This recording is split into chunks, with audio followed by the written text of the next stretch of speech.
Ya, si tienen alguna pregunta, pueden prender su micrófono, chicos. ¿Cómo están? Buenas tardes, profesor. ¿Le puedo Buenas enviar tardes. preguntas por el chat? Por supuesto, por eso estamos. Bien. Envíalas nomás y comenzamos a resolver.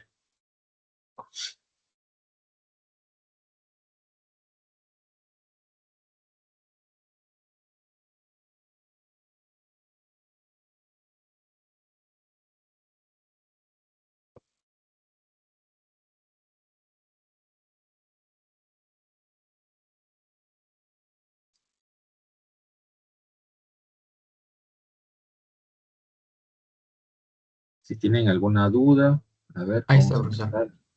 A ver, vamos a ver esta pregunta. El discurso sobre la historia universal es la presentación de un proceso coherente de sucesión de grandes periodos de la historia en forma ordenada y lógica mediante el que se busca demostrar que este proceso conduce inevitablemente a nuestra sociedad contemporánea. Nuestra época es presentada así como el punto culminante de la historia mundial, por lo que es,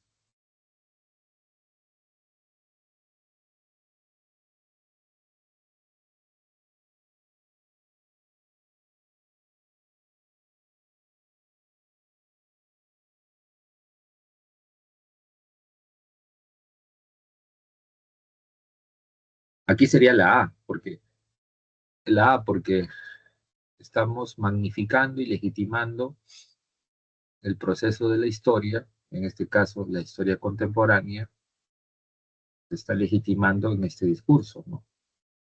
Y se magnifica la historia contemporánea como la era de los grandes logros. Más bien, acá no se hace referencia a la ilustración, acá no se hace referencia a nada económico, y obviamente la E no tiene nada que ver porque es el contrario, ¿no? La era contemporánea o edad contemporánea es una etapa de la historia donde el liberalismo político y económico ha triunfado. ¿Cuál es la alternativa que te dan? Acá me dan la C, por eso tenía dudas en la respuesta. Pero ¿dónde está lo económico acá? Sí, bueno, esa era mi duda. No sabía por qué sería esa la respuesta. Sí, pues la C solo sería viable o posible si es que en el enunciado hay algo económico, pero hay nada económico. Está relacionado a lo, diríamos así, implicación histórico, filosófico. Bien, si tienes más preguntas, ponlas nomás para resolverlas, ¿eh? Pero esa pregunta es una pregunta para historia o para filosofía. Más parece para filosofía. Es de Historia Universal, de un examen de admisión de área ¿De E, qué años? 2023. Qué raro, ¿no? Una pregunta muy complicada. Le voy a pasar un par más. Claro que sí.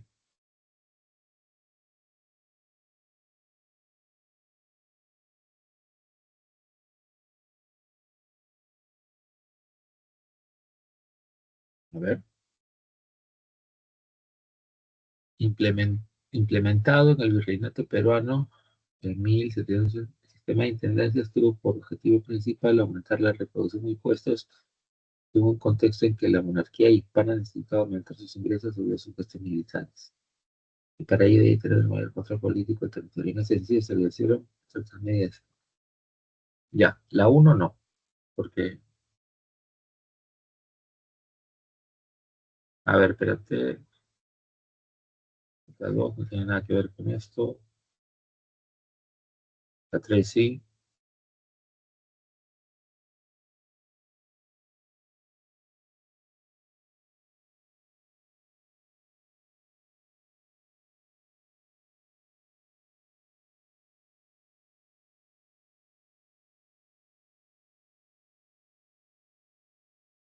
Ahora, el problema es que varias de estas sí se dan durante este periodo. Se crean las subdelegaciones, son las divisiones de las intendencias. La visita general al Perú y a Chile, que es la que hace el visitador Areche. Se aumenta la alcabala y el mojarifazgo y la recaudación fiscal ya no la hacen los privados, sino oficiales nombrados por el gobierno. ¿Cuál es la respuesta que te dan acá? La alternativa B. La B, Sí. claro. Sí, pues después de 1782, sí, hay estas tres, ¿no? Porque el aumento de impuestos se hacen antes, es en 1772 y luego 76. Se sube de 2 a 4 y de 4 a 6% la alcabala y el mujalifazgo. Está bien. Uno, 2 y 3. Uno, 2 y 4.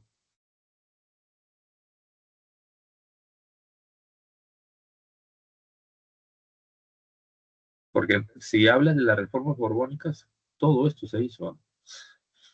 Y si es específico a las intendencias, lo único que es específico de las intendencias, acá está hablando de las intendencias, nada más. ¿Ya? Y lo único que tiene que ver con las intendencias es, pues nada, ¿no? La 4, ¿no? La 4, porque los oficiales reales son estos funcionarios como los intendentes, que en casi todas las intendencias son también militares y son nombrados directamente por el gobierno para que suman estas tareas. Ya. Está complicada esta pregunta. ¿De qué año es? También en el 2023. Mismo examen. ¿Admisión o de pre? Admisión. Una pregunta mala también, ¿eh? Ya, Las intendencias se hicieron para un mejor control del virreinato, así ¿verdad? es. Sustituyen a los corregimientos. Los Ya. corregidores eran, se podría decir, abusadores contra los indios. Abusaban porque había este negocio del reparto de mercancías, ¿no? Los corregidores compraban productos y se los vendían de manera forzosa a los indígenas que estaban en las reducciones, en las que los corregidores organizaban la mano de obra para la mitad y cobraban el tributo indígena. Entonces había un abuso ahí muy fuerte contra esta población. Ok. Pero complicado esta pregunta la sé. Porque ahí viene, lo loco es que si te dicen la C, ¿no? ¿Cuál era? La B. Sí, la La B. B. Es que esto también se da durante las reformas borbónicas, también se da el incremento de impuestos. Pero bueno, esta pregunta genera problemas. De todo caso, porque en este sentido, entre otras medidas, se hicieron en qué época. ¿Esto es después de la rebelión de Tupac Amaru o antes de la rebelión de Tupac Amaru? Ahí podría cerrarse para que no genere dudas. A ver, 12 de septiembre del 20 en Pisco, los emisarios del rey Pezuela se presentaron ante la expedición libertadora y acordaron con San Martín la suspensión de las hostilidades por 8 días, así como la entrevista en Miraflores. Finalmente, las negociaciones fracasaron debido a que, al haberse establecido en España la monarquía constitucional, los delegados españoles solicitaban el traslado del ejército exterior al norte de Huaura, el acatamiento los delegados españoles solicitaban.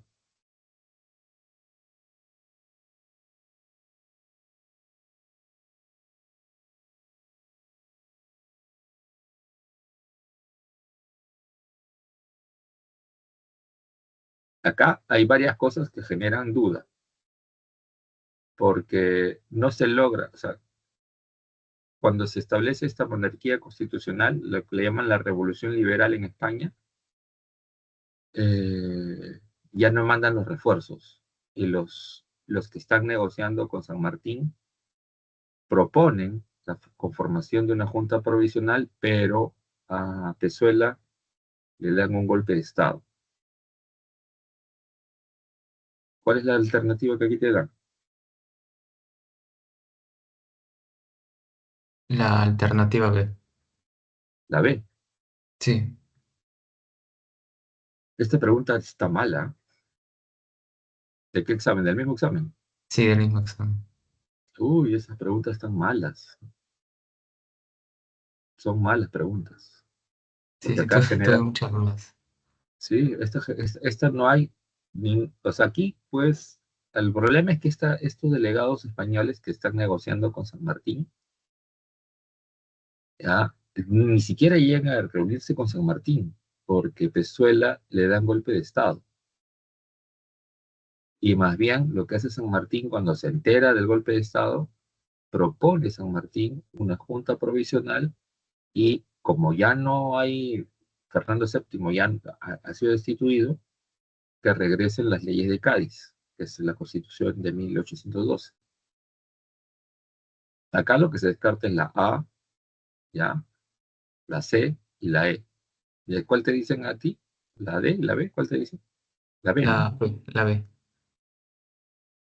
Eso está. Pero lo que proponen el acatamiento de las leyes de Cádiz es San Martín, no son los delegados españoles. Acá dice los delegados españoles. Al contrario, a eso los votaron. A todos los que, a Pezuela y a todos sus representantes los expulsaron del Perú, con el golpe de Estado que se hace, que dirige el hacer. Es mala esa pregunta. Entonces, estas preguntas están tan malas. Sí, malas, muy malas. Ahí, si yo fuera alumno, me quejo. Postulante, ¿no? Me quejaría. Ya, y tengo una última pregunta, que es Claro que sí, todas las que de la todas las semana que 12. a ver, dime. Eh, la respuesta aquí sería porque, bueno, habla de Inglaterra. ¿Sería porque Inglaterra tenía de colonias esos territorios? Ya, entre las causas, eso, que ya, a ver, ¿qué se afirma sobre la guerra, la gran guerra? ¿Alemania, el Imperio Otomano invadieron los Balcanes? No. ¿Polonia, Alemania y Rusia firmaron la paz de Brest? No. Acá está, Polonia ni existe. Inglaterra, Nueva Zelanda, Canadá y Australia fueron aliados, sí. Antes de la guerra, más o menos a comienzos del siglo XX, eh, Inglaterra comienza a dar autonomía a sus colonias, a estas colonias. ¿Ya? Les da mucha autonomía, pero y mantiene, bueno, mantiene una alianza militar y político-militar. Es la que luego le van a llamar la Mancomunidad de Naciones, la Commonwealth. Y Nueva Zelanda, Australia, Canadá participan como aliados, ¿ya? Eh, en las campañas militares en África, y también en la campaña de Turquía, ahí participan. A ver, España no participa en la guerra, Portugal más bien apoya a los británicos y México no interviene en la guerra. Originalmente Nueva Zelanda, Canadá y Australia son colonias, pero a fines del siglo XIX los colonos de Sudáfrica se rebelan y proclaman su independencia. Y se produce una terrible guerra en Sudáfrica, lo que le llaman la guerra de los Boers. Boer significa campesino en holandés. Y los británicos reprimen esa rebelión, pero para evitar que otras colonias se rebelen, negocian estos acuerdos, estas alianzas y autonomías. Cada Nueva Zelanda, Canadá, Australia tiene su propio parlamento, sus propias leyes, sus propios impuestos, pero a la hora de la hora son aliados políticos y militares de Gran Bretaña. Y a nivel comercial hay prioridad, ¿no? Para el proceso de intercambio comercial entre Gran Bretaña y sus eh, aliados, en este caso, ¿no? Y eso se mantiene hasta ahorita. Eso se mantiene hasta ahorita. A ver, si tienes más preguntas, ponlas, vamos a para eso estamos. Eso sería todo, profesor. Muchas gracias. No, gracias a ti, más bien. Estas preguntas del 2023 generan dudas. Ojalá que se cambien, que las saquen del banco de preguntas, porque si hay más preguntas de este estilo, se va a generar confusión. Y ojalá, veremos. Pero si tiene más preguntas, no te puedes conectar nomás. Yo voy a estar aquí. Voy a revisar las preguntas que hay en el otro chat, que hay un chat privado donde siempre ponen preguntas los alumnos. Ok, Gracias, más profesor. bien.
Buenas tardes, ¿qué tal?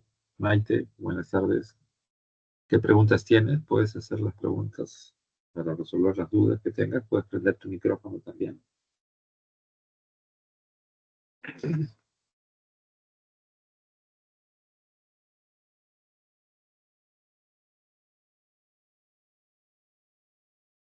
Hola Maite, ¿qué tal? Estamos en la consulta académica. Puedes hacer tus preguntas. Puedes prender tu micrófono o colocar las preguntas en el chat para poder leerlas.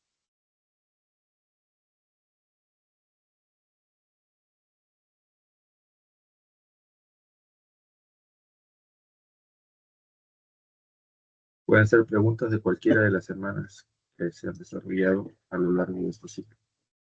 Estamos ahorita en la semana 14, ¿no?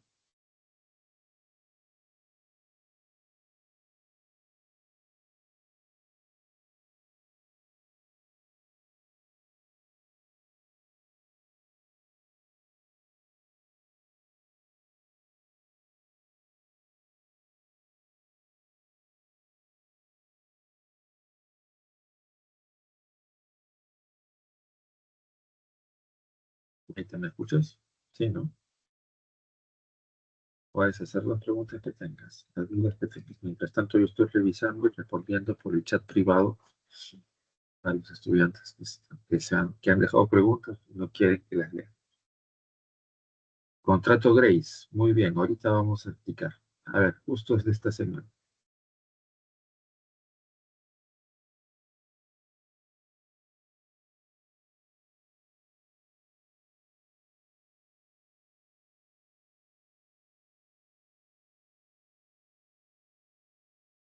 A ver, vamos a explicar. Acá está la diapositiva del contrato Grace.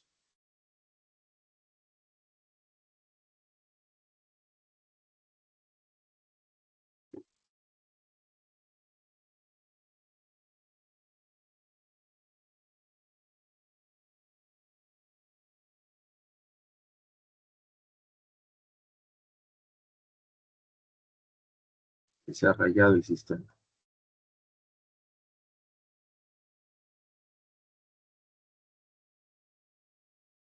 Salgo y luego vuelvo a entrar. ¿Ya? Se ha bloqueado.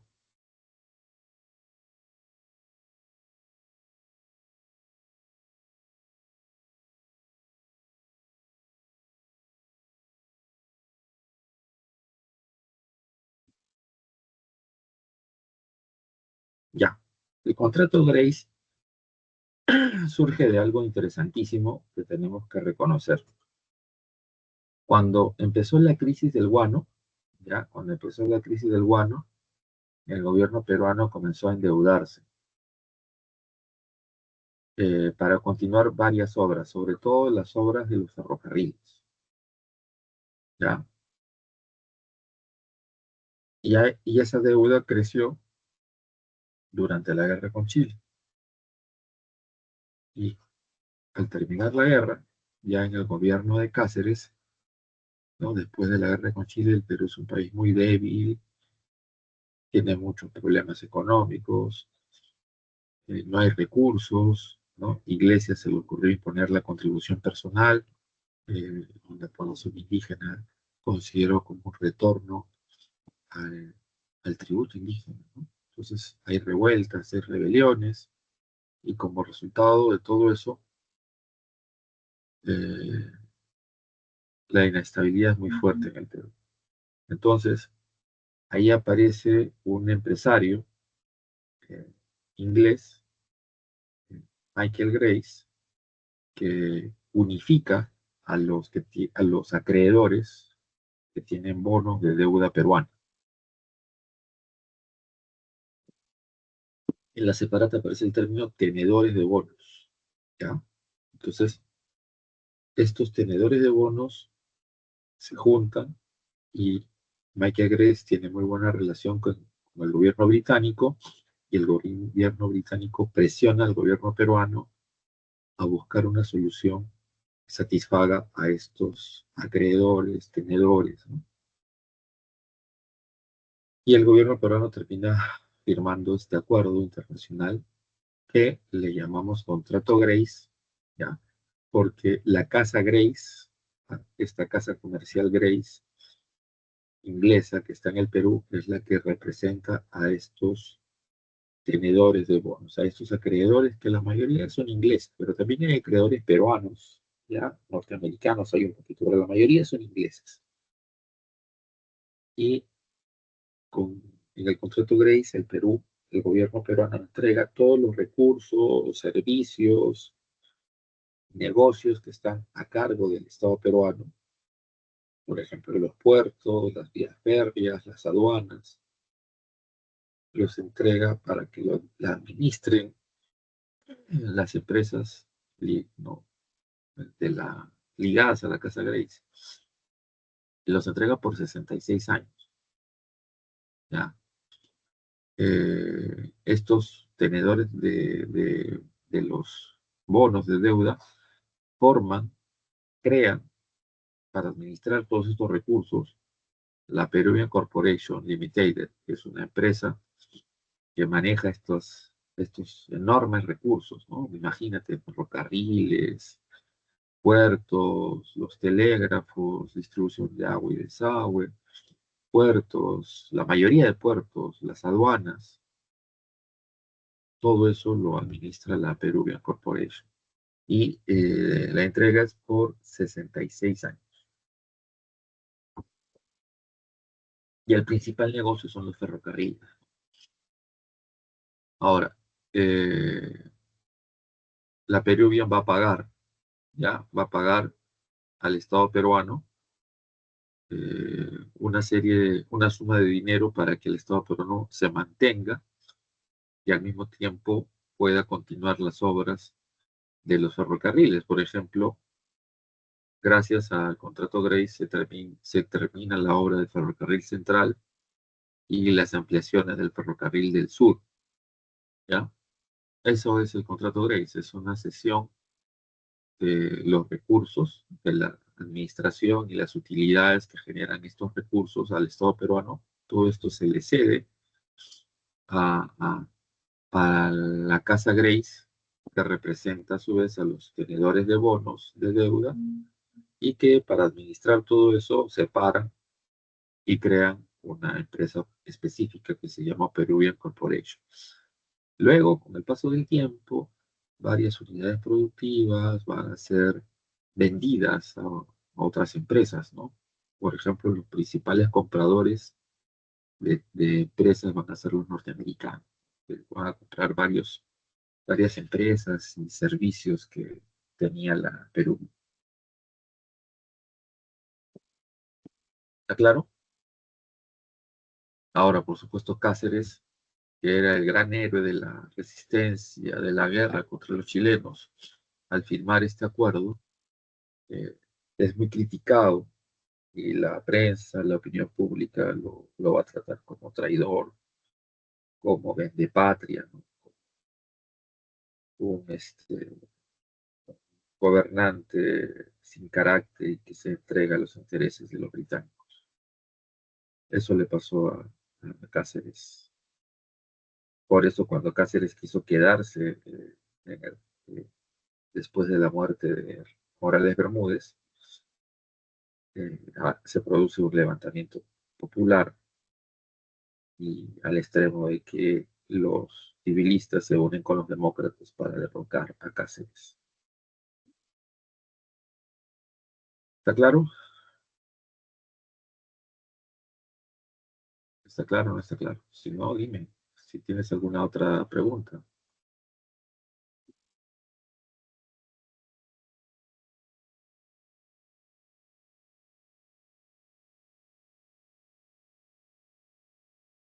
Si tienes más preguntas, no dudes, por favor.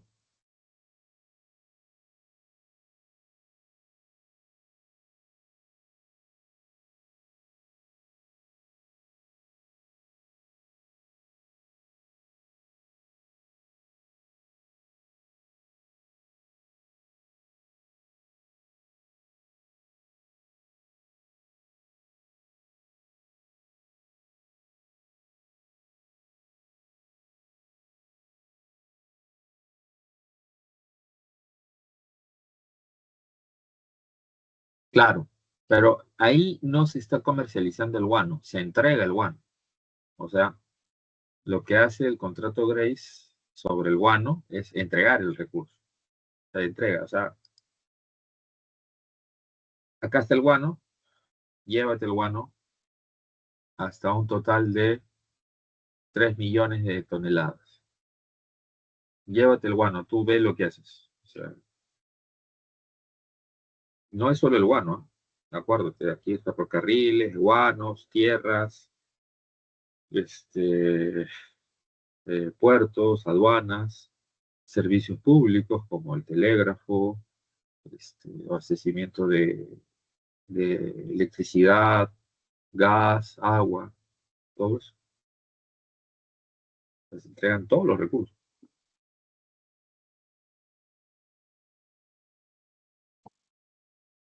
El guano ya no era negocio en esa época, pero era un recurso muy costoso, ¿ya? Y los empresarios de la Grace sacan guano, ¿no? De la Peruvia en este caso, sacan guano y se lo venden a un precio más o menos simbólico a los mismos acreedores eh, peruanos o extranjeros que tienen haciendas, ¿no? Muchas haciendas también en esa época van a ser compradas por extranjeros y algunos de esos extranjeros son eh, socios de la Perú. Y ahí y el guano va a servir obviamente para este crecimiento de la agroexportación que se da sobre todo a partir del segundo gobierno de Piérola y durante la República Aristocrática. Haciendas de algodón, haciendas de caña de azúcar, por ejemplo. Pero sí, muy buena reflexión has hecho, ¿no? Sí, el contrato Grace es el último que se relaciona con el guano y su extracción, pero no es sobre guano, ¿eh? Acuérdate bien, los contratos sobre guano son el contrato, el contrato Dreyfus y luego, como colapsó la economía norteamericana, ya para 1874, los, la casa Dreyfus no puede vender el guano porque el principal comprador es Estados Unidos y Estados Unidos está en crisis. Entonces el contrato queda ahí, muere. Al año siguiente se comienza a negociar otro contrato con la empresa Rafael, que es una empresa inglesa, pero que nunca se pudo poner en práctica porque vino la guerra. Ya, cuando vino ya el guano ya murió. El último año del guano fue como gran recurso económico para el Estado peruano fue en 1873. Pues de ahí ya prácticamente nada. Bien, si tienes más preguntas, avísame. Todas las preguntas que tengas.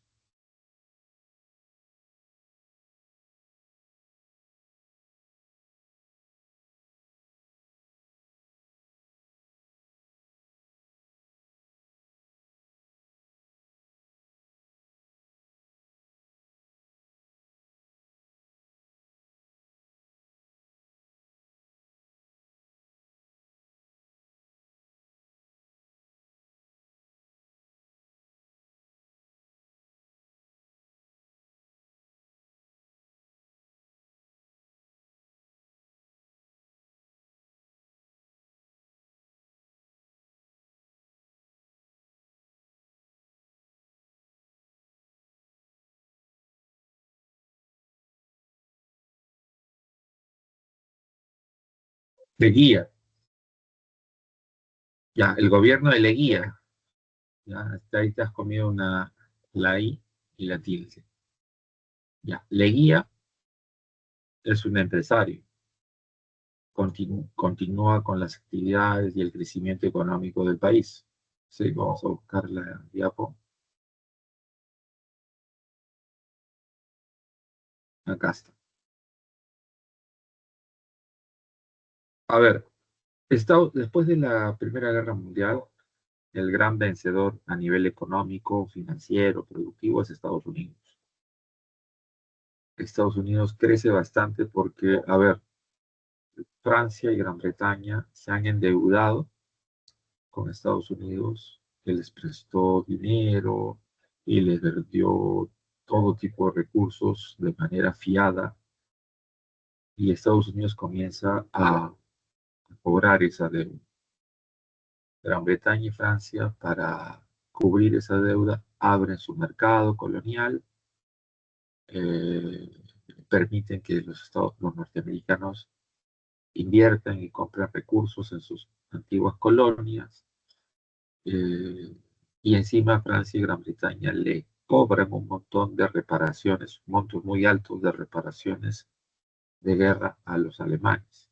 Y encima de Francia y Gran Bretaña se quedan con las grandes colonias que tenían los turcos, el Imperio Turco y el Imperio Austrohúngaro. Entonces Estados Unidos es la superpotencia.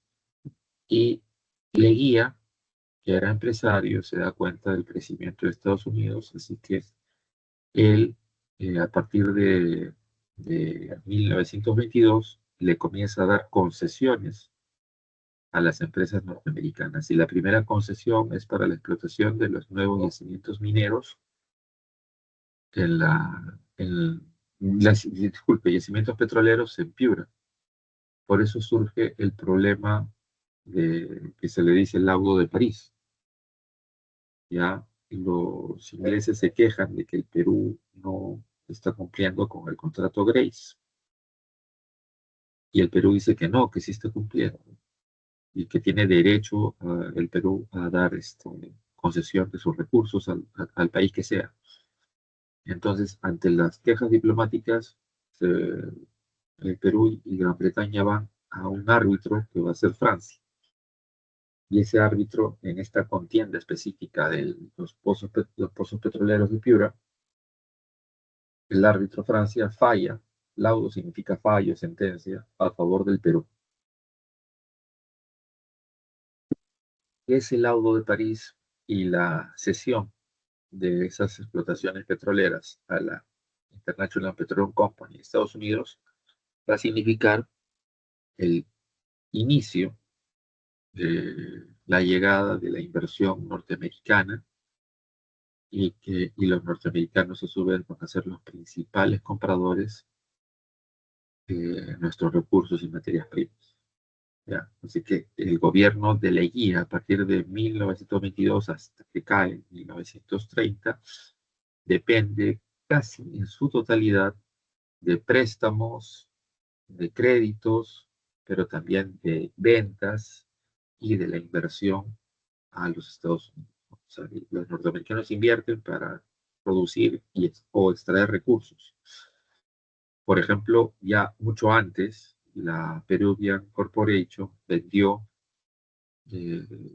¿no? cedió las minas de la Sierra Central, y ahí se formaron empresas mineras norteamericanas que luego se juntan en la Cerro de Pasco Mining Corporation, ¿no?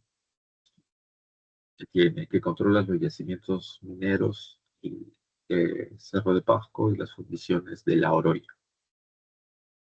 Es una enorme zona del país que va a estar controlada por los mineros norteamericanos. Y luego, con lo de los pozos petroleros de la IPC, ya Estados Unidos se posesiona como el principal inversor en el Perú, pero también como el principal comprador de los recursos peruanos. ¿Está claro?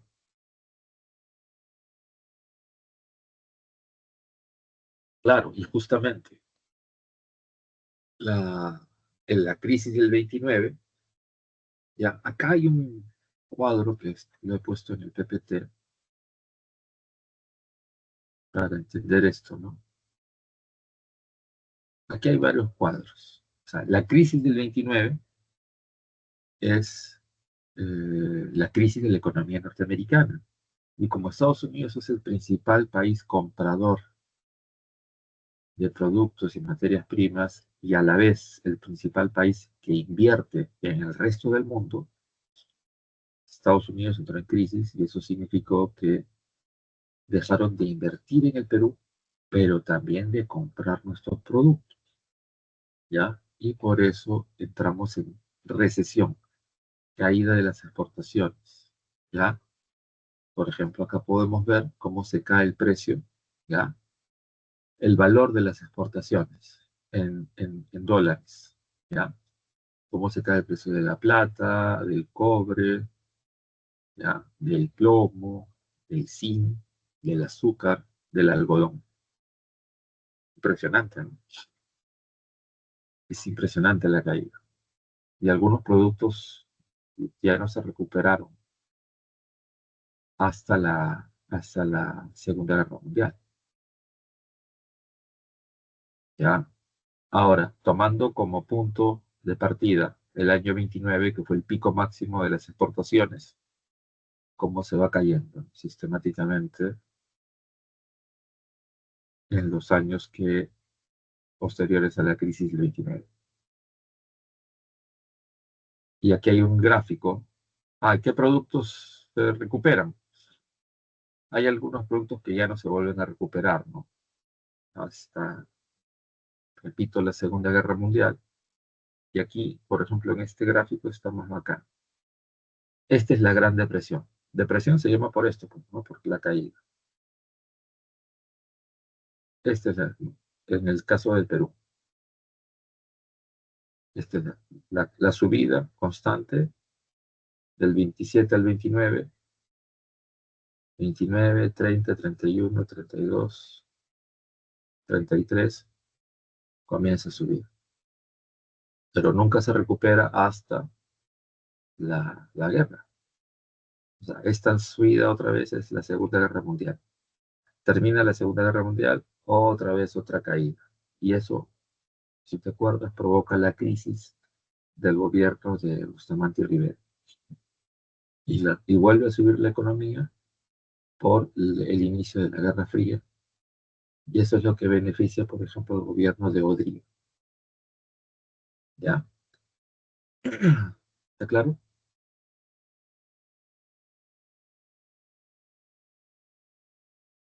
La misión Cumberland.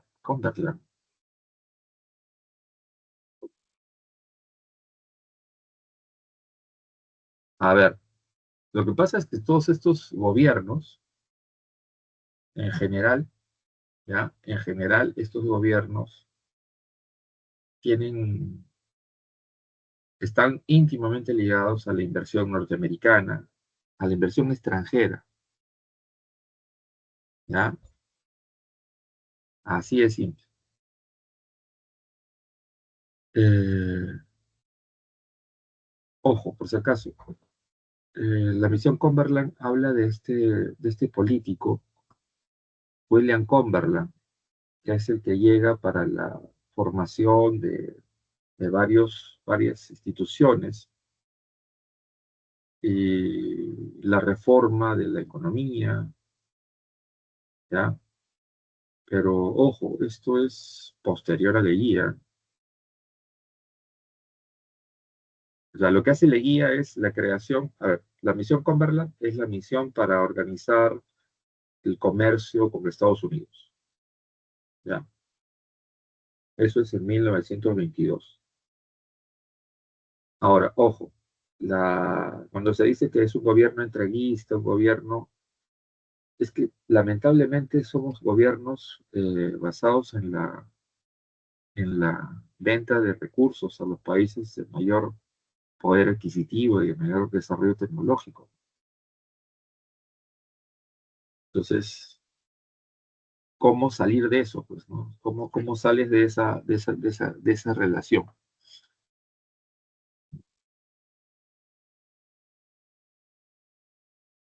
No es Cumberland, es Cumberland, ¿ya?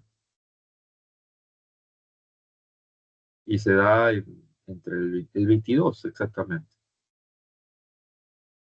Y es la que, por ejemplo, con esa misión es la que crea el Banco Central de Reserva, que luego va a ser reformulada por la misión Kenmerer, que llega después, que llega en el gobierno de Sánchez Cerro.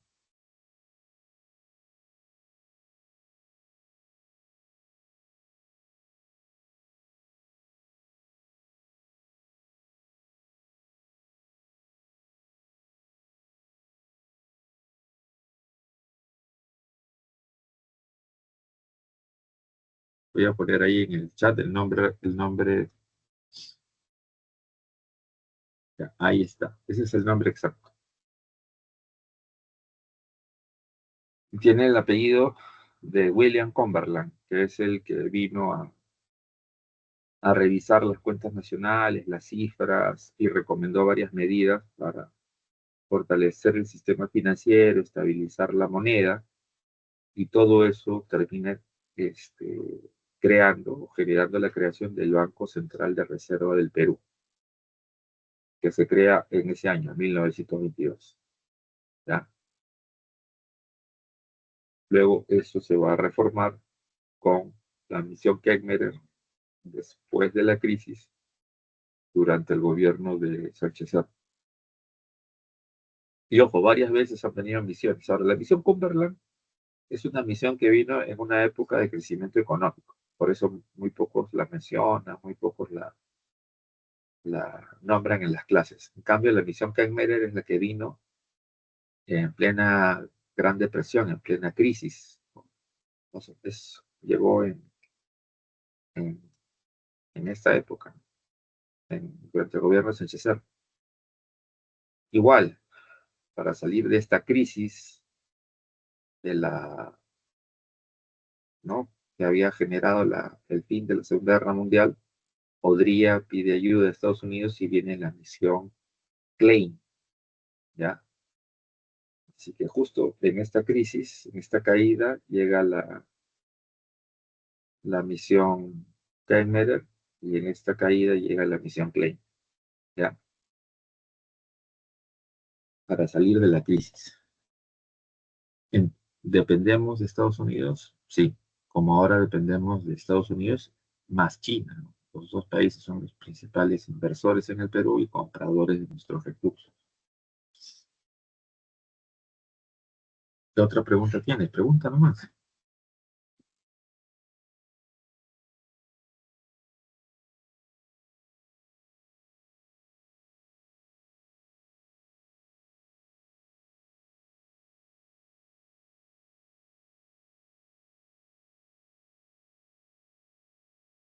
Si quieres, puedes prender tu micrófono.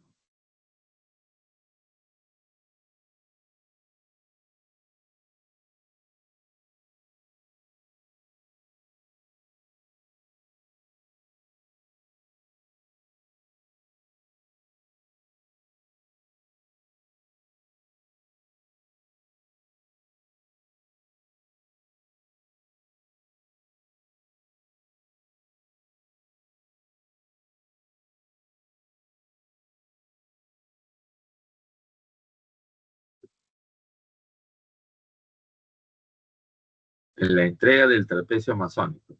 Ya,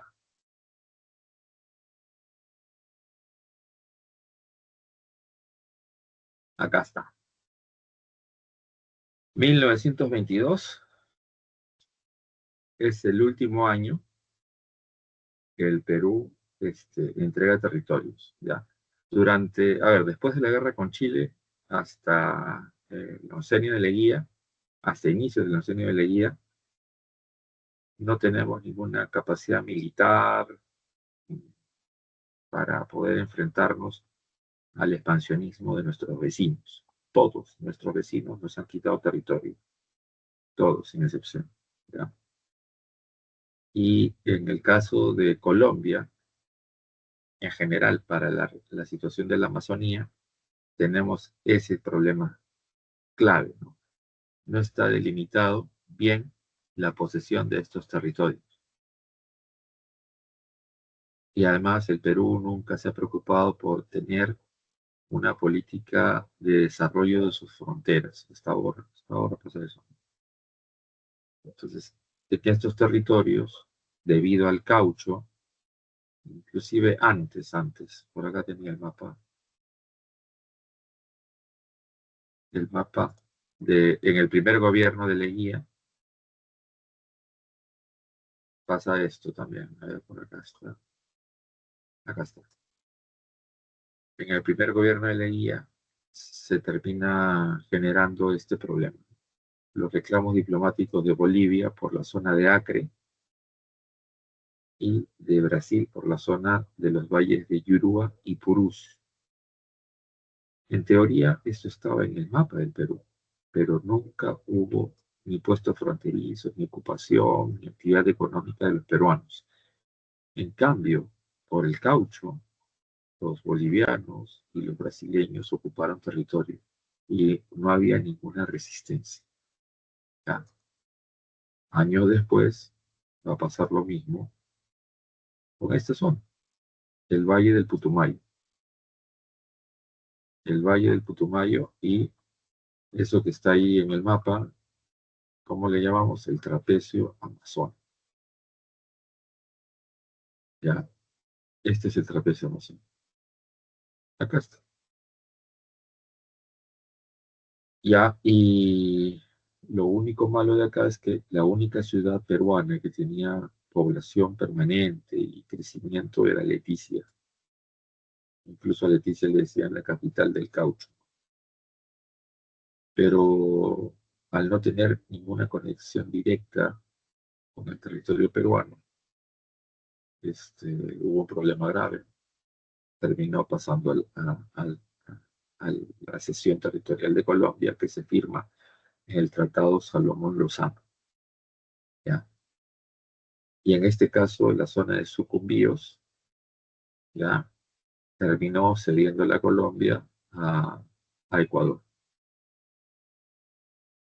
Entonces, todo esto de acá, en términos reales, nunca fue ocupado ni explotado, ni siquiera había puestos fronterizos del Perú. Más bien fue ocupado, explotado por los caucheros de esos países, de los otros países. Ahora, después del Tratado Salomón-Lozano, ¿ya? ¿Qué va a pasar? El gobierno de Leguía, aprovechando sus buenas relaciones con Estados Unidos, compró un montón de aviones de guerra y barcos y submarinos de guerra, y con eso comenzó a negociar la recuperación de Tacna, ¿ya? Porque la diplomacia no solo se hace con promesas ni con acuerdos, sino también se hace con capacidad disuasiva. Y la capacidad disuasiva son armamentos que asusten al contrincante, al oponente, y que lo lleven a las mesas de negociación. Entonces, las compras de armamento que hace el gobierno de Leguía son tan fuertes que los chilenos se ven forzados a negociar la devolución de Taco. ¿Ya? Eso, por ejemplo, se ve claramente en el Tratado de Lima, se le dice también, o Radagamio Figueroa Larraín. Esa es la realidad. La realidad no está en la diplomacia, sino en las capacidades militares. ¿Está claro? Pero este es el trapecio, este pedacito de acá. El Perú terminó cediendo. Entonces, los colombianos vivos nos nos dan esto, y nosotros entregamos esto. Pero acá tampoco había intereses económicos ni territorial peruano. Y obviamente tenía ocupación de población y guarniciones ecuatorianas. Así que esa es la realidad. ¿Tiene más preguntas? Dale.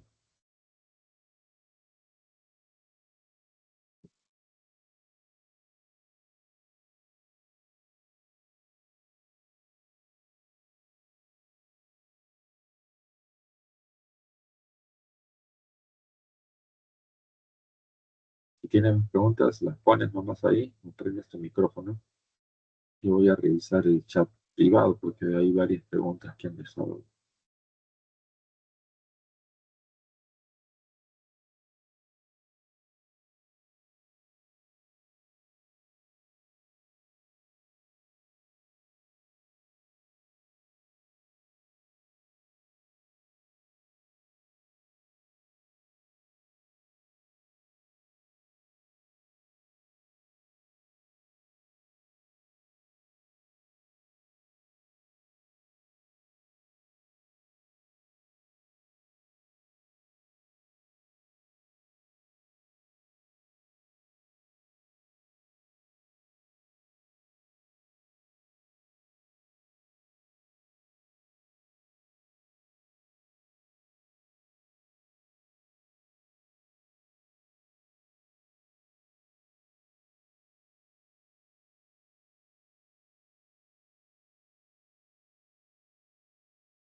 Bien, buena pregunta, Maite.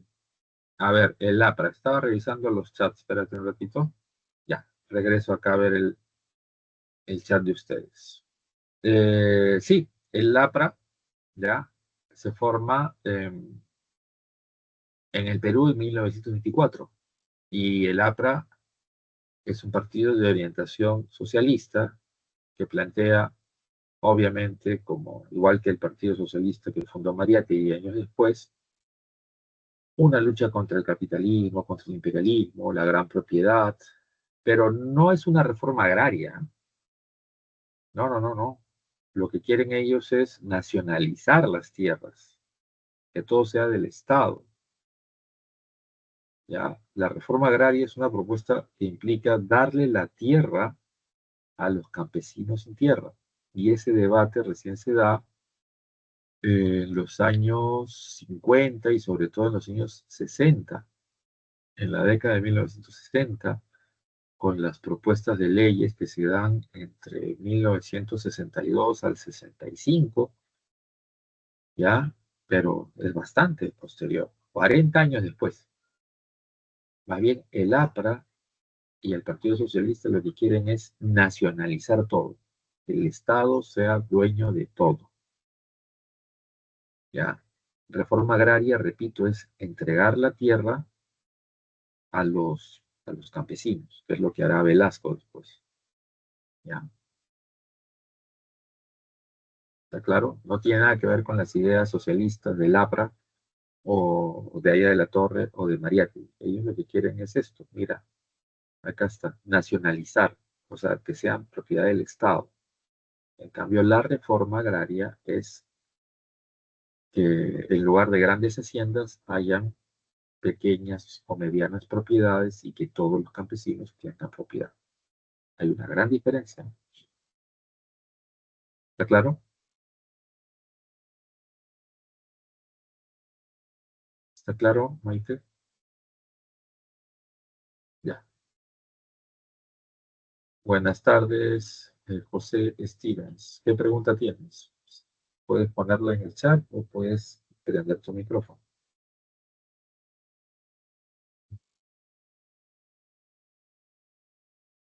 Si tienes más preguntas, puedes hacerlas, Maite, no hay problema.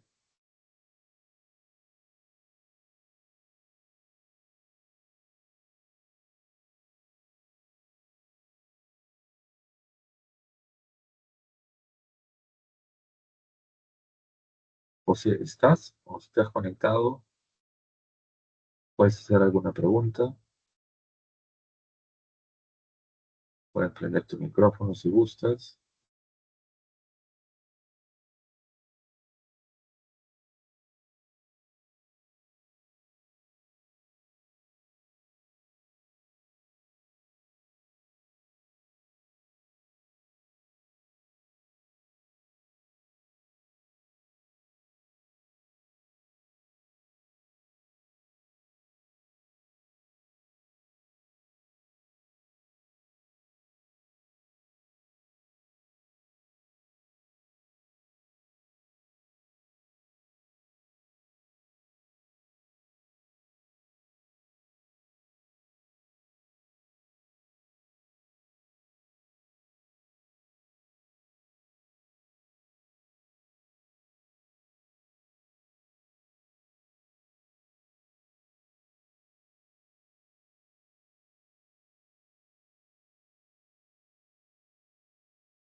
Ya,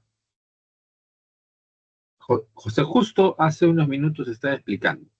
Los dos tratados tienen que ver con algo, ¿no? Con la expansión del caucho, ¿ya? La expansión del caucho, ¿ya? En el primer gobierno de Leguía, la expansión del caucho es muy fuerte en la selva, ¿ya? Y el gobierno peruano no tiene esto está en el mapa del Perú, pero no hay presencia peruana acá. No hay empresas, no hay guarniciones, no hay puestos fronterizos, no hay población peruana. En cambio, los caucheros bolivianos conquistan la zona del Valle del Acre, y los caucheros brasileños la zona de los valles del río Purús y el río Yorua. Y el gobierno de Leguía va a tener que, ojo, desde la guerra con Chile hasta inicios del oncenio, todos nuestros vecinos nos quitan territorio. Todos nuestros vecinos nos quitan territorio. ¿Está claro? Eh, y no tenemos la capacidad militar para enfrentarlos. ¿Está claro? Entonces, a través del tratado Polo Sánchez Bustamante, el Perú cede los territorios de Acre a Bolivia, y a través del tratado Velar de Río Branco, el Perú cede los territorios del Purús y el Yurúa al Brasil. Y años después va a pasar lo mismo, ¿sí?, en los territorios del Putumayo. ¿Ya? Ahora, los colombianos nos dan el triángulo de Sucumbios, pero hay un problema. Ese lugar tiene ocupación ecuatoriana. Así que el Perú termina cediendo estos territorios. ¿Ya? No hay capacidad militar. Más bien, después del Tratado del 22, como Leguía, ese año mismo ha comenzado a dar las concesiones de productos y servicios y recursos a los norteamericanos. El año 22 llega la misión Cumberland para tratar de ordenar un poco las finanzas de una misión norteamericana que apoya a la organización, por ejemplo, del Banco Central de Reserva. Pero también ese año es el año en que el Perú da la concesión de los nuevos yacimientos petroleros de Piura a la IPC. Así que, aprovechando estas buenas relaciones, Leguía comienza a comprar un montón de armamento a los Estados Unidos. Este es Leguía: aviones de combate, barcos, submarinos.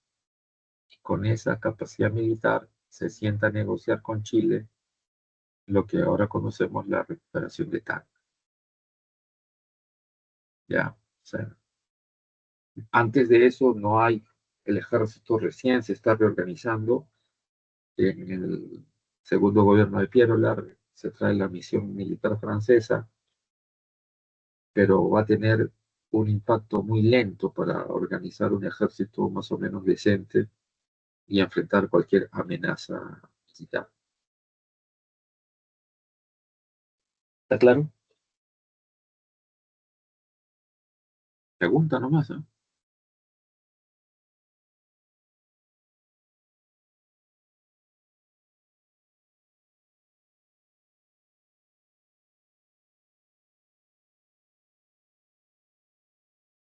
Bien, también se ha conectado Donald. ¿Qué pregunta tienes? Pueden hacer las preguntas.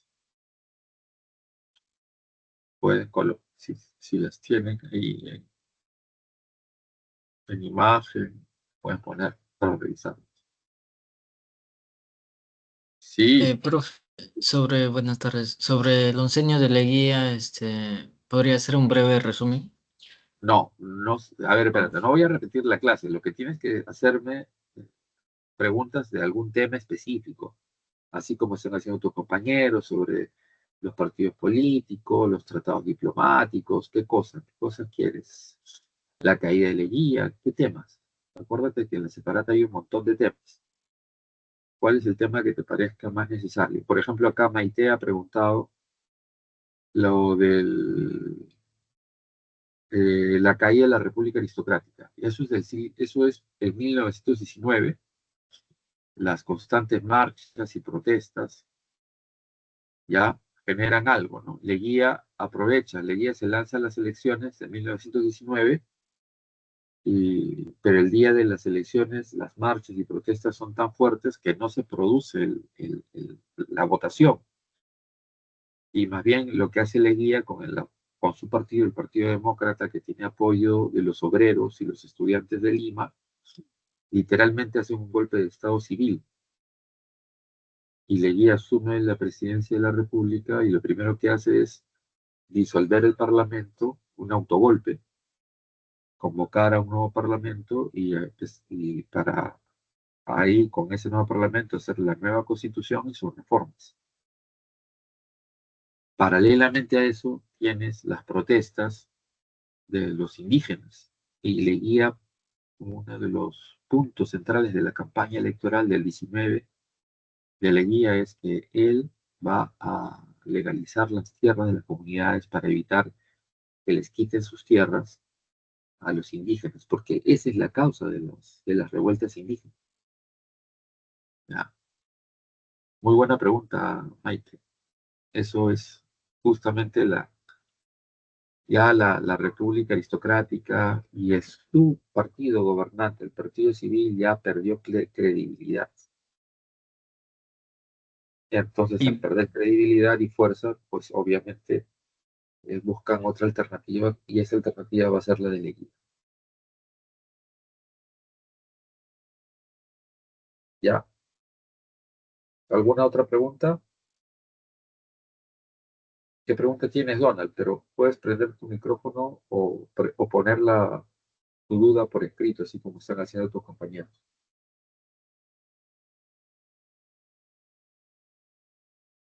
No, más bien, si tienen más preguntas, no hay problema, ¿eh? Para eso estamos. Estamos acá hasta las 5.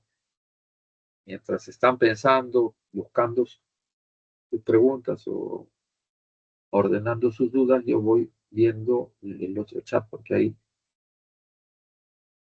varios sistemas de chat. A ver, si tienen alguna duda, alguna pregunta, la pueden poner ahí por escrito o la piensan y prenden su micrófono.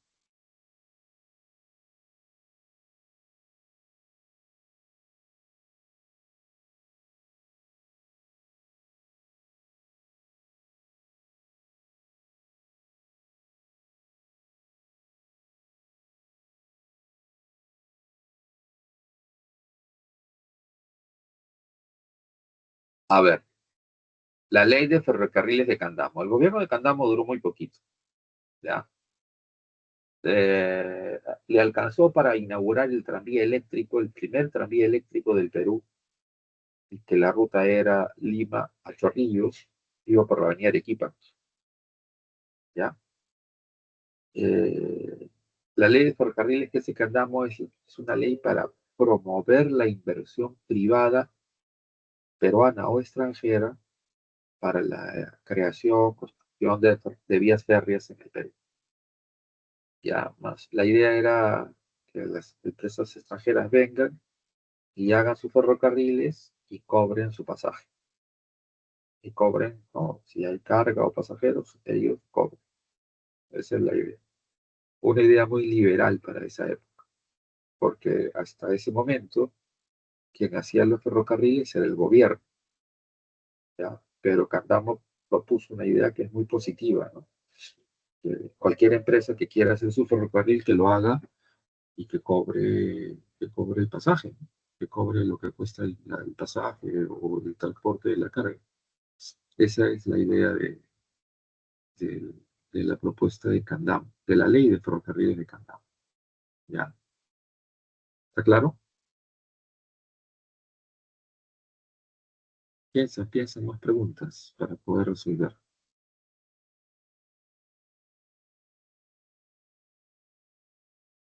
profe, Sí, sobre Miguel Iglesias, me preguntaba, o sea, ¿cuál fue su rol específico en él, y en, digamos, en el segundo militarismo y cómo así percibió a la población? a ver, Miguel Iglesias es el que negocia la paz con los chilenos, ¿ya? ¿Has escuchado del grito de Montán? ¿Has escuchado eso? Está en la separata. Mm. Nada. A ver, el grito de Montán la da los Iglesias, eh, Lorenzo y Miguel Iglesias, eh, y en Cajamarca, específicamente en la zona de Montán, en la hacienda Montán. Y, eh, y ese grito o manifiesto de Montán propone, primero, que Miguel Iglesias se convierta en jefe de Estado y al mismo tiempo que comience a negociarse la paz con Chile. Ya, es un golpe de Estado, pero a la vez se hace para la cuestión de poner fin a la guerra. Ya. La idea de Lorenzo Iglesias y de Miguel Iglesias es, bueno, ya hemos perdido, hay que evitar que los chilenos sigan conquistando el territorio. Ya. Miguel Iglesias asume la presidencia de la República y comienza a negociar la paz con Chile y todas esas negociaciones se terminan en el Tratado de Ancón. ¿Está claro? Ahora, eh, asume la presidencia y reabre instituciones que habían estado cerradas y que habían sido saqueadas por la ocupación chilena, como la Biblioteca Nacional, la Universidad, nuestra Universidad de San Marcos y el Colegio de Guadalupe. Pone a cargo de la reconstrucción de la biblioteca a Ricardo Palma, que es uno de los periodistas e intelectuales más reconocidos del Perú en ese momento. Ahora, como no hay plata, no hay recursos, las haciendas fueron destruidas durante la guerra y se perdieron las salitreras, que era el otro recurso. Entonces, el Perú está sobreendeudado. Entonces, ¿qué hace Iglesias? Se le ocurre restituir o crear la famosa contribución personal, que es un impuesto a todos los varones, incluidos obviamente los indígenas. Obviamente los indígenas protestan contra esto porque consideran que es un retorno al tributo indígena y los indígenas se rebelan en varios lugares. La rebelión más significativa se dio en la zona de Ancash, en la provincia de Huaraz, y las comunidades indígenas tienen pequeños ejércitos que les llaman montoneras. Estas montoneras van a apoyar a Cáceres contra Iglesias. Cáceres no acepta lo del grito de Montán.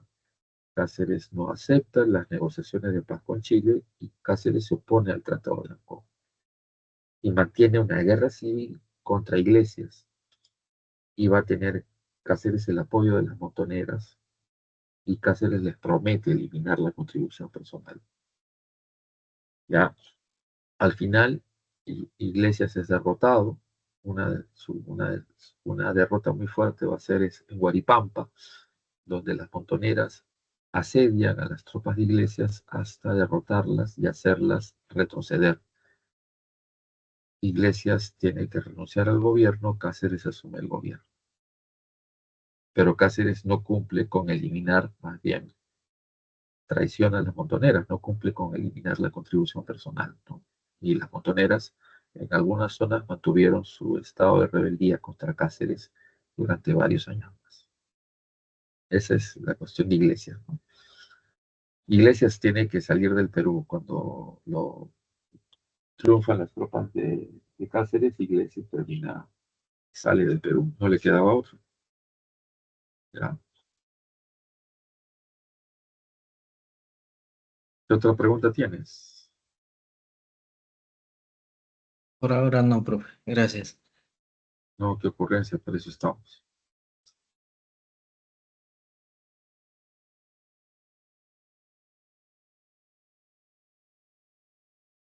Iglesias termina refugiándose, sale así corriendo y termina refugiándose en España.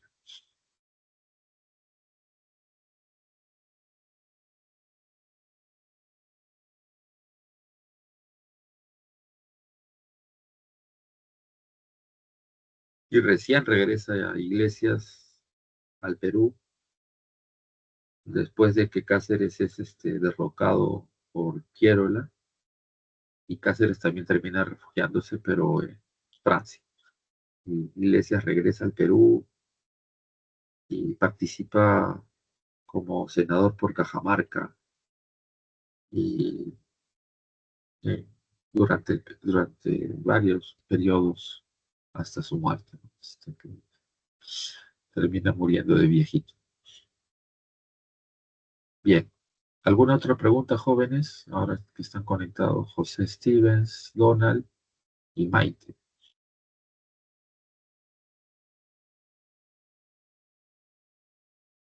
A ver, los tratados.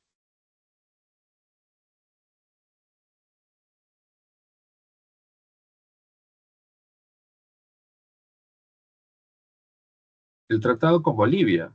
¿Te refieres al tratado con Bolivia? Es el tratado donde el Perú cede los territorios del Valle del Río Acre. A ver, está por acá.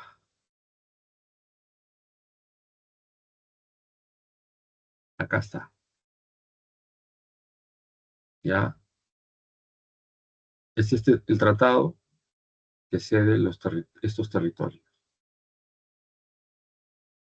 Los caucheros bolivianos han tomado control de esta zona del Valle del Acre, que repito, en teoría, de manera formal, ¿ya? Estaban en territorio peruano, pero nunca hubo ocupación real de los peruanos, empresas peruanas en esa zona. Ni siquiera había puestos fronterizos en esa zona, ¿ya? Y lamentablemente hasta ahora el gobierno peruano no protege las fronteras, por eso tenemos mucho contrabando, inmigración ilegal, ¿ya? Este, vean las noticias, cómo ingresan extranjeros de manera ilegal, cómo ingresan productos y salen productos de manera ilegal sin ningún problema. Pero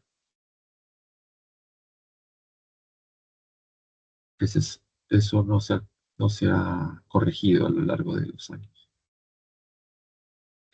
Y el gobierno peruano, a pesar de tener una gran frontera, no tiene una política de fronteras vivas o de desarrollo de la frontera, invirtiendo, desarrollando, promoviendo empresas, colonización, cosas así. No hay nada.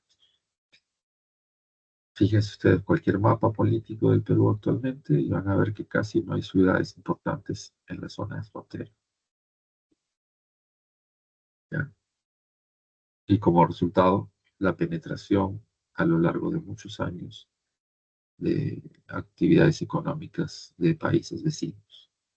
Y por eso se ceden los territorios de Acre a Bolivia y, ¿no? y los del Valle de Yurua y Purús al Brasil y los territorios del Valle del Putumayo a Colombia. Eso se hará la última sesión, es esa, la de 1922, que hace el gobierno de Leguía, toda esta zona de Putumayo. ¿Está claro?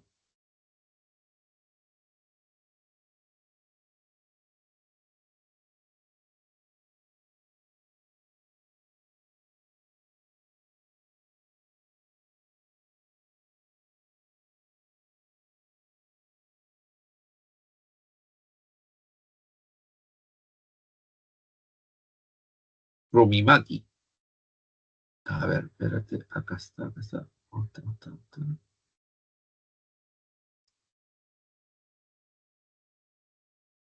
Acá está. A ver, Rumimaki significa mano de piedra en Aymara. Y ese es el apodo que le ponen a este mayor del ejército, que está acá en círculo, Teodomiro Gutiérrez. Él, ya, él va a ser un oficial del ejército que lo envía primero a investigar, a tomar información, a recoger información de por qué las comunidades indígenas de Puno se rebelan contra las haciendas.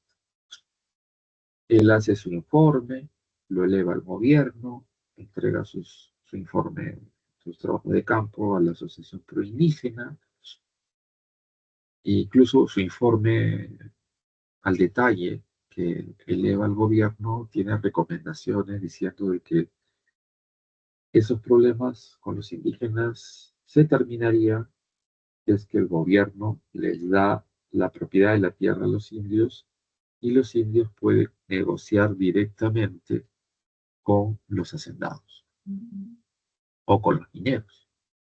Pero nadie le hace caso, nadie le hace caso, ¿ya? ¿Y qué es lo que va a pasar?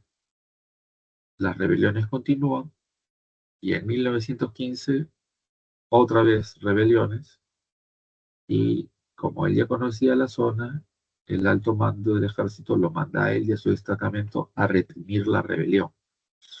Pero en lugar de reprimir la rebelión, ya termina uniéndose a la rebelión. Y aquí tenemos sí, si ven ahí la diapositiva, ya, si ven la diapositiva, vemos ahí un periódico, el periódico La Crónica, donde aparece la foto de los líderes de la rebelión. Y entre los líderes está el mayor del ejército, Teodomiro Gutiérrez Cueva, alias Ruimaki.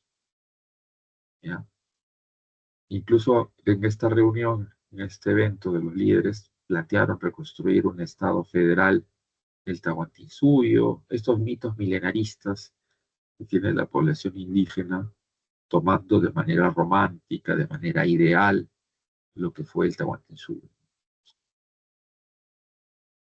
Obviamente esa rebelión luego, el ejército no la va a reprimir y luego todos los objetivos de estas revueltas terminan siendo cumplidos. El principal objetivo, sobre todo, que era la propiedad de la tierra, la legalidad de la propiedad de la tierra, todo eso se va a hacer ley en la Constitución del 20. La Constitución del 20 va a dar la propiedad de la tierra a las comunidades indígenas. Por acá está, acá está. Legalización de las comunidades campesinas. Se les da la tierra para que ya no les expropien las haciendas o las minas. Pero, lamentablemente, si han visto en el gobierno de López de Romaña, se dio la ley de tierra y de agua. ¿Y eso qué tiene que ver? Tiene que ver que con esa ley, Código de Minería, Código de Aguas, con esa ley, la propiedad de la tierra en el Perú es limitada. O sea, tú eres dueño de la superficie. Lo que está abajo, que puede ser minerales o hidrocarburos, es del gobierno. Y el gobierno decide quién explota. Y por eso, desde esa época hasta ahorita todavía hay conflictos, ¿no? Donde el gobierno entrega una concesión minera a una empresa o petrolera, a una empresa, pero arriba de esos recursos están las comunidades. Y las comunidades no quieren que se exploten esos recursos, no porque sean ignorantes, sino porque al explotar esos recursos muchas veces se contaminan los territorios, ¿no? Y por eso vemos una gran cantidad de protestas todavía en los últimos años, que incluso han sido protestas muy violentas, como la de Bagua, el famoso Baguazo, en el segundo gobierno de la García. Y ahorita la situación de protesta en zonas mineras, de Arequipa, Moquegua, Cusco, Cajamarca. Bien, ¿y por qué se da esto? ¿No? Porque las haciendas crecen, las minas crecen y le quitan las tierras a los indígenas. Esa es la explicación que hace el mismo mayor Teodomiro Gutiérrez en su informe, pero que el gobierno no le hace caso. No le hace caso. ¿Ya? Bien. ¿Qué otra pregunta tienen, chicos? Voy a ver si se han puesto algo en el otro chat. Ahí está. Ya, mientras están pensando ustedes las preguntas, yo voy a traerme algo de tomar porque se acabó un besito que tenía aquí. Y si no, estoy en clase desde la mañana, así que no quiero quedarme sin cargar.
A ver, jóvenes. Estanco del opio. ¿El opio qué cosa era? ¿No? ¿Para qué servía el opio? ¿Sabes para qué servía el opio? ¿Mm?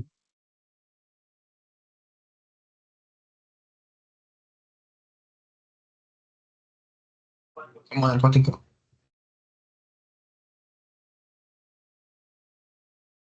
Así es.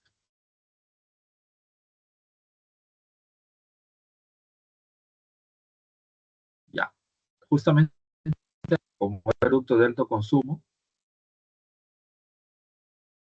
se buscó aprovechar eso, ¿no? Se buscó el aprovechamiento de ese recurso.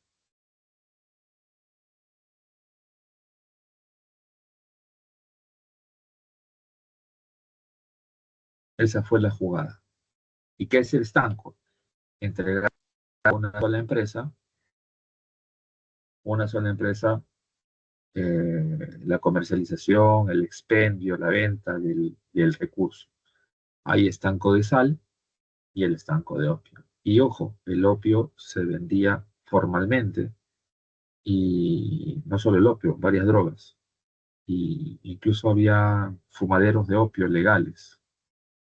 Así, imagínate, un bar y en la parte de atrás del bar la gente fumaba opio, sobre todo en el barrio chino, en el centro de Lima, si alguien conoce.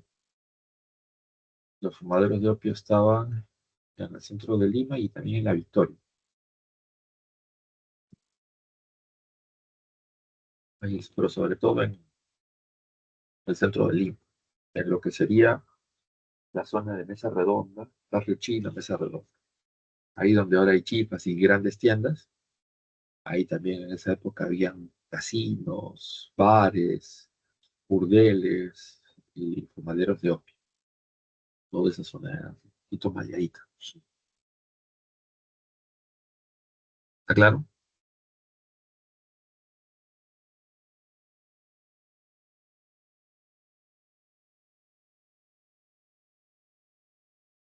Ahora, siempre hubo estancos, ¿no? Siempre hubo estancos durante toda esta etapa.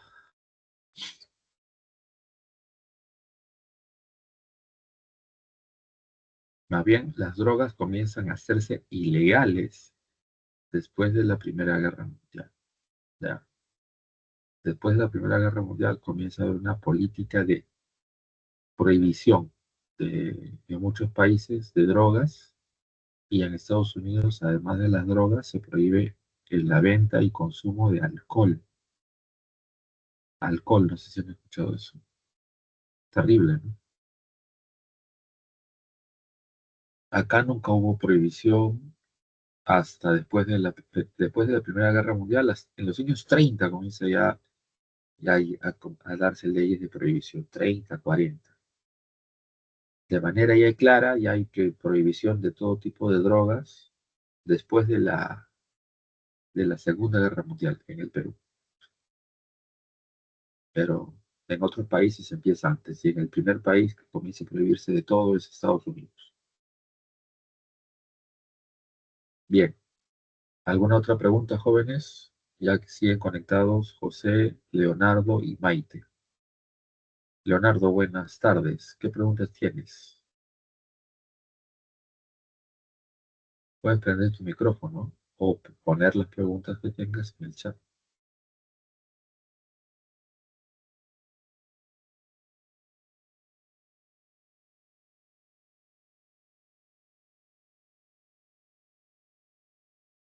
Bueno, mientras buscan sus preguntas, voy a revisar el otro chat.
Leonardo, buenas tardes. A ver, el onceño leía, pero ¿qué características, pues? Tú quieres otra clase. ¿Qué características del onceño?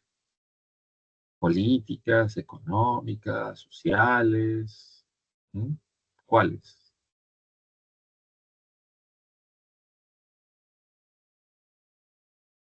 Lo económico. Lo económico en el oncenio. Bueno, continúa el crecimiento primario exportador iniciado por el gobierno, segundo gobierno de Piérola y continuado y mejorado con la República Aristocrática.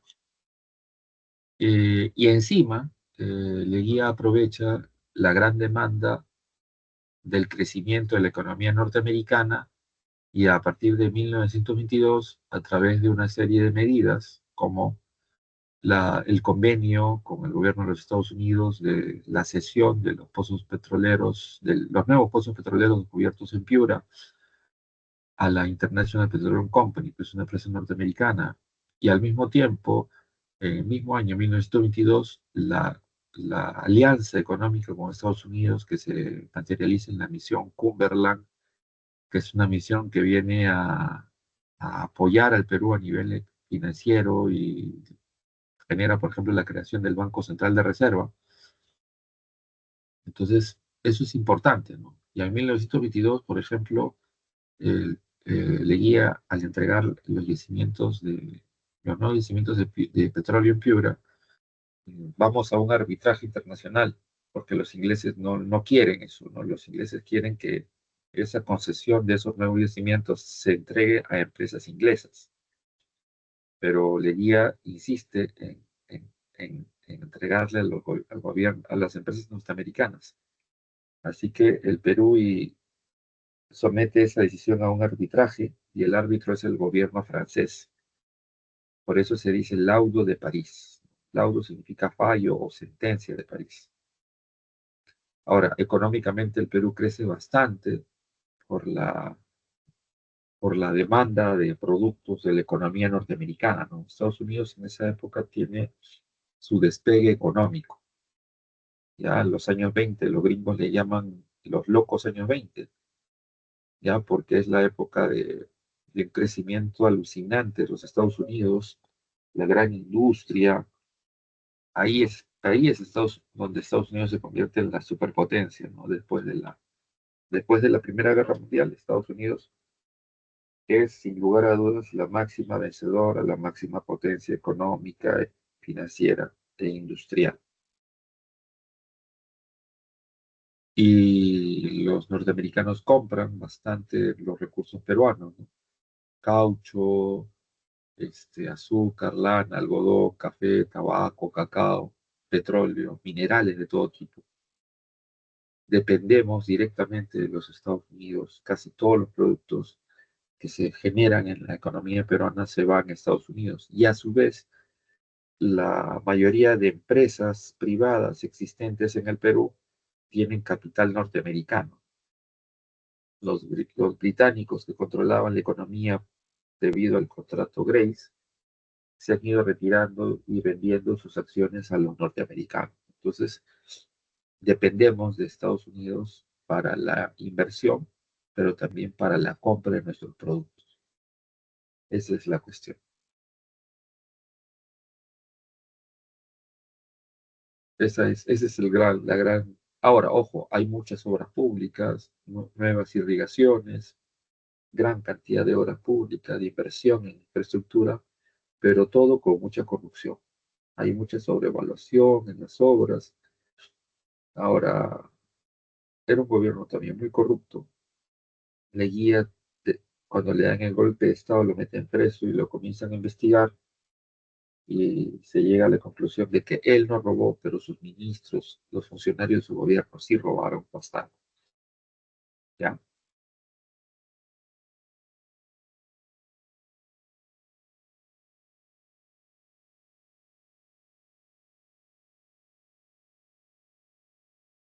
¿Qué otra pregunta tienes?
Chicos, les voy avisando que tenemos solo 10 minutos para responder sus preguntas. A ver qué hay. Características sociales. A ver, ahí están en lo social. Se legaliza la propiedad de las comunidades indígenas y legalmente se les comienza a llamar a partir de esa ley comunidades campesinas. Leguía en su gobierno permite la participación de los sectores populares. Va a sacar a los civilistas de los cargos públicos y los cargos públicos van a ser ocupados por gente graduada de las universidades, como San Marcos, ¿ya? Y otra cosa social que hace es programas de créditos de vivienda, ¿ya? Y empieza la política de lo que se va a llamar barrios obreros, primeros barrios obreros que se desarrollan para los sectores populares en Lima. A eso hay que sumarle también a nivel social la ley de conscripción vial, que obliga a todos los varones de 18 a 60 años a cubrir horas de trabajo en la construcción de carreteras, construcción, reparación de obras viales, veredas, caminos, pistas, carreteras. Ahora, en esa ley también había una especie de trampita, porque si no querías ir a tus horas de servicio vial, podías pagar, ¿no? O sea, pagando te librabas de esa obligación. Ahora me dices, más que tener control, quería tener popularidad. Por ejemplo, con la población indígena, al darle a las comunidades de la sierra y la costa la propiedad de la tierra, los va a tener como muy buenos aliados para los procesos electorales, por ejemplo. ¿Está claro?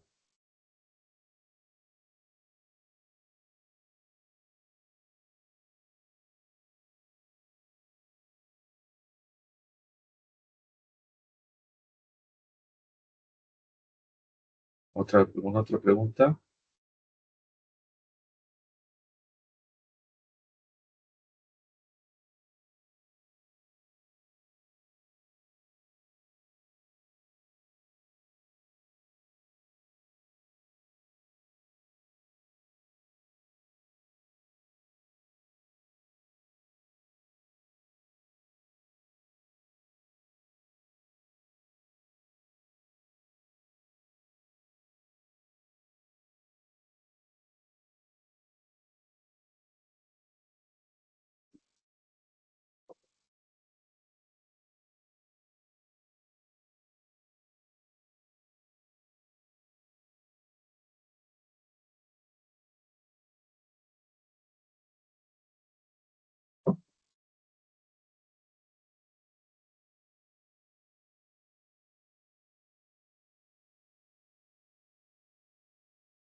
A ver, llamarlo dictador es autoritario, eso sí.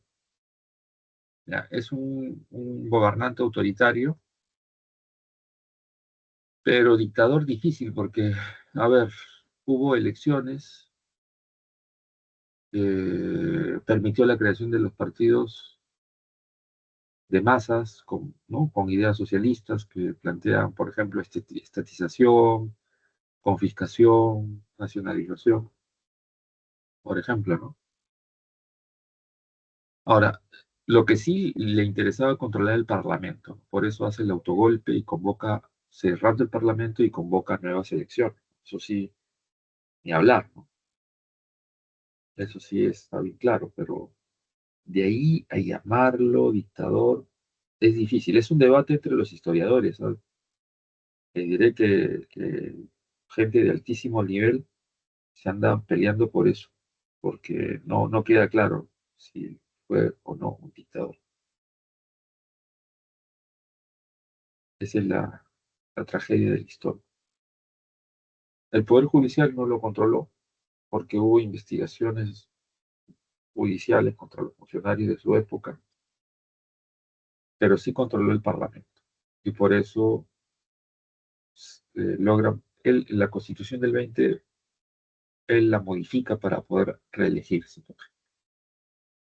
¿Y cómo la modifica? Teniendo el apoyo de la mayoría de los parlamentarios que lo van a apoyar abiertamente, ¿no? Era ciega, digamos.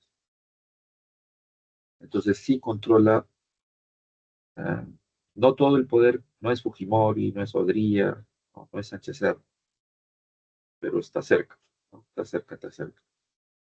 Es por eso la mayoría, y aquí en la separata y en el PPT le decimos autoritario, más que dictador, ¿sí? Gobierno autoritario. ¿Está claro?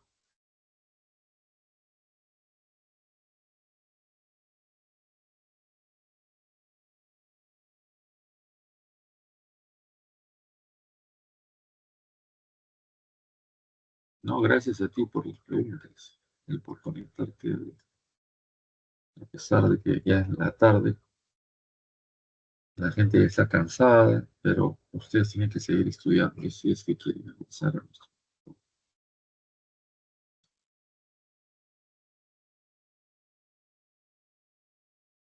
¿Alguna otra pregunta, jóvenes?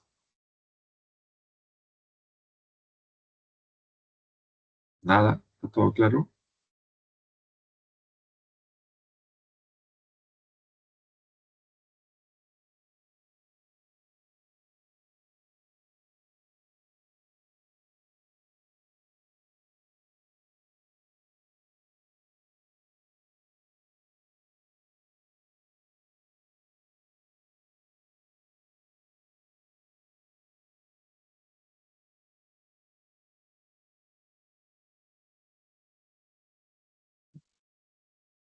A ver, vamos a ver si hay algo más en el otro chat, si no ya vamos cerrando.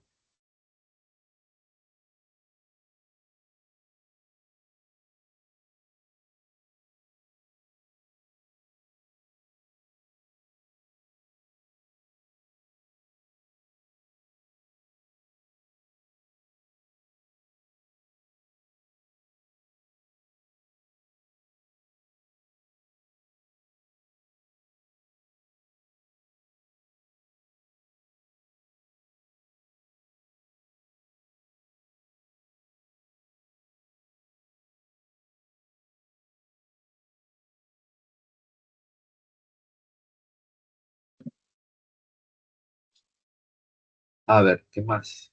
¿Se hicieron muchas obras públicas? Sí, con mucha corrupción. Sí. El capital extranjero viene a invertir, pues, el caso de minas, en haciendas, en ferrocarriles, en obras públicas. Ahí vienen a invertir. En la red de telégrafos, por ejemplo, la red de teléfonos, los tranvías de Lima, se hacen con inversión extranjera, ¿ya? La corrupción está en las obras públicas que el gobierno hace. Por ejemplo, carreteras, ferrocarriles nuevos, puertos, las urbanizaciones, ¿no? O barrios obreros. Ahí, las irrigaciones, ahí sí hubo mucha corrupción, sobrevaluación, hoy, ¿ya? Y algunas de esas obras las hacían empresas, varias de esas obras las hacían empresas extranjeras, como las obras de las irrigaciones. Ojo, Leguía en su primer gobierno comenzó a hacer irrigaciones que hasta ahora se siguen ampliando, ¿no? Sobre todo en La Libertad, en Piura, La Libertad y en Lambayeque. Hay irrigaciones que empezó a hacerse en su primer gobierno y se han ido ampliando, ampliando hasta ahorita. Más o menos la corrupción que vemos ahora en las obras públicas se ve claramente en la época de Leguía. Y obviamente también en la época del Guano, cuando se hicieron los ferrocarriles.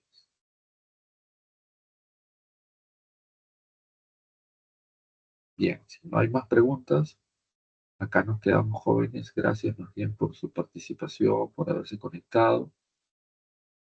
¿Ya? Y espero que les vaya bien en los futuros exámenes. Cuídense mucho, que les vaya bien.